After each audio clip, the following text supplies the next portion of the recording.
El siguiente programa puede contener escenas de sexo o violencia moderada. Se recomienda verlo en compañía de los padres o adultos responsables.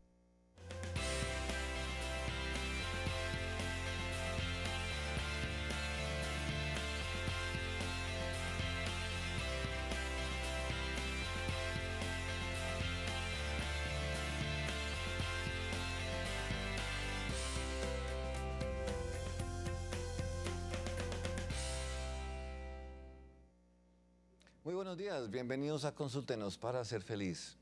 Qué placer estar con ustedes nuevamente, hablando de temas tan importantes, sobre la vida, sobre el amor, sobre la paz, temas que todos necesitamos y que usualmente, siempre lo digo, me siguen disculpando ustedes por ser tan cansón, no lograremos lo que queramos sin entrenamiento. Todos queremos ser felices, queremos tener paz, pero no hacemos nada para eso, va a seguir pasando lo mismo. Queremos un resultado distinto, hay que hacer cosas distintas. Y hoy tenemos un programa muy hermoso, hace como un mes más o menos, vino la doctora Sara Victoria a hablar sobre la paz en cada uno de nosotros. Hoy hablaremos sobre los niños, los jóvenes y la paz. Doctora Sara Victoria, ella es psicóloga, directora del CINDE acá en Manizales. Bienvenida, muchas gracias por venir nuevamente. Buenos días, Aníbal. Muchas gracias por invitar. Directora del CINDE en Manizales, pero muchas personas no saben qué es el CINDE. Empezamos por ahí. ¿Qué es el CINDE? Muy bien. El CINDE es el Centro Internacional de Educación y Desarrollo Humano. Esta institución se crea en Colombia hace ya 35 años y se crea fundamentalmente para crear alternativas de trabajo con niños, con niñas, con jóvenes, con familias que estén en alto riesgo social, en condiciones de pobreza, de conflicto. Entonces, cuando el CINDE empieza a trabajar con estos niños en Colombia, lo hace en Chocó, donde están las condiciones, diríamos, como de mayor vulnerabilidad para los niños. Y cuando empieza a hacer esto, empieza a descubrir que para poderlo hacer bien, para poder trabajar con los niños, con sus familias, tiene que formar a los profesionales que atienden a esos niños y a esas familias, porque desafortunadamente nuestras universidades no forman a los profesionales para trabajar con esas personas. El psicólogo es formado para trabajar adentro de un consultorio, el economista adentro de una empresa, el investigador encerrado en una universidad. Y necesitábamos profesionales que fuesen capaces de llegar al contexto, entenderlo y poder diseñar estrategias innovadoras para atender ese tipo de poblaciones. Entonces, el CINDE, que empieza trabajando con comunidades, crea a partir de relaciones con universidades programas de posgrado para que el pediatra aprenda a ser pediatra de esos niños pobres, de esos niños sin ninguna oportunidad ni siquiera de ir a un consultorio. Empieza a formar al maestro para que salga de la escuela y llegue a la comunidad, para que integre las familias a la escuela. Empieza a formar el psicólogo para que comprenda esas dinámicas nuevas que no están en ningún libro. ¿Cómo trabajas con los niños en condición de conflicto armado?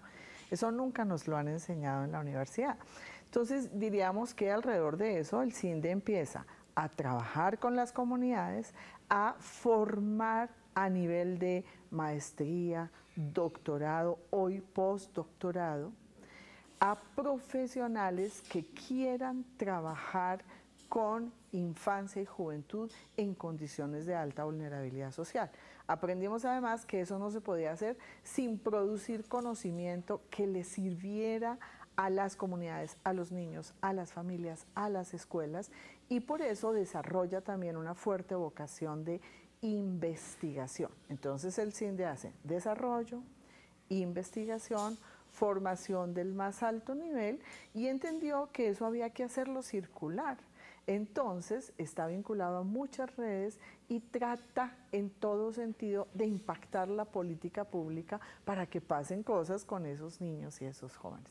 Eso es CINDE, eso ha hecho CINDE, está aquí en Manizales, está en Bogotá, está en Medellín, y pues tiene muchísimos desarrollos a ese nivel, a nivel de Colombia y de América Latina especialmente. ¿El CINDE depende de alguna institución, de alguna universidad? No. En Manizales tenemos una alianza muy fuerte con la Universidad de Manizales y con ellos creamos un centro de estudios avanzados sobre niñez y juventud aquí en la región, que ha ido, diríamos, como agrupando todas estas acciones que desarrollamos juntos. 886-9111, nuestra línea telefónica para sus inquietudes y sus preguntas. Y entonces hablemos de ese programa que tiene el CINDE, Niños, Niñas y Jóvenes Constructores de Paz. Me parece muy lindo el título. Es muy lindo y es mi programa consentido. Este programa nace precisamente aquí en Manizales, en CINDE Manizales, hace ya 18 años. Y nace precisamente porque en el trabajo en las escuelas, en el trabajo con las familias, nosotros encontrábamos que las condiciones de violencia adentro de la escuela eran muy fuertes. No solo en las maneras como los niños se relacionaban, sino en las maneras como se relacionaban con los maestros, pero además en las escuelas empezaron a meterse formas de violencia muy fuertes. Niños armados, niños que llegaban a clase con un cuchillo. O sea, prácticas que uno no podía concebir que eso estuviese pasando en la escuela colombiana. Y ante esa situación nosotros empezamos a decir, ¿qué podemos hacer para transformar estructuralmente esas condiciones de violencia en las escuelas? Y encontramos que en Colombia había muchas cosas que se hacían. El gobierno diseñaba políticas, todas las instituciones inventábamos procesos de formación para la paz, educación para la paz, formación ciudadana, formación democrática, pero sentíamos que todo eso pasaba por la escuela como por encima de la escuela, no la tocaba, no la atravesaba, no la permeaba. Y es cuando analizamos por qué pasa eso. ¿Por qué a pesar de que hay programas, inversiones, buenas estrategias, la vida sigue igual y eso no atraviesa la vida de las escuelas? Y allí entendimos algo maravilloso y era, eso solo podremos realmente aprenderlo si escuchamos la escuela por dentro. Y empezamos a hacer un trabajo muy interesante de recuperar qué pensaban los niños, qué pensaban los jóvenes, qué pensaban los papás, qué pensaban los maestros sobre por qué hay violencia en la escuela, cuáles eran las formas de violencia, cómo se expresaba la violencia. Y empezamos a hacer una serie de talleres con estos niños y estas familias y estos maestros, tratando de crear con ellos desde el juego, desde el arte, desde múltiples expresiones propias de la infancia, propias de la juventud, a tratar de entender cómo interpretaban ellos las cosas, pero además cómo creían ellos que esa situación de la escuela podía transformarse. Y realmente los niños, los jóvenes, los papás, los maestros, esto lo hicimos en 12 escuelas públicas de distintas partes del país. A cada escuela, a través de unos talleres y unas estrategias muy bien diseñadas, se les pidió construir su propuesta de paz. ¿Cómo era que en la escuela se podía transformar eso? Y esas 12 escuelas trabajaron durante cerca de 8 meses en esa construcción, haciendo talleres semanales con los niños, interpretando, produciendo material, carteleras, fotografía, videos de todos sus análisis, y con base en eso construyeron una propuesta. Y aquí en Manizales, precisamente en Santa Águeda, con la colaboración de Confamiliares que nos abrió en ese momento la posibilidad de estar con los niños, reunimos a 36 niños, 3 de cada experiencia, con un padre de familia y con 2 maestros. Esas personas venían, estuvimos juntos una semana en este centro recreacional negociando las propuestas de paz. Eso fue maravilloso. Cada escuela presentaba su propuesta de paz, los niños lo hacían, eran niños entre 10 y 12 años.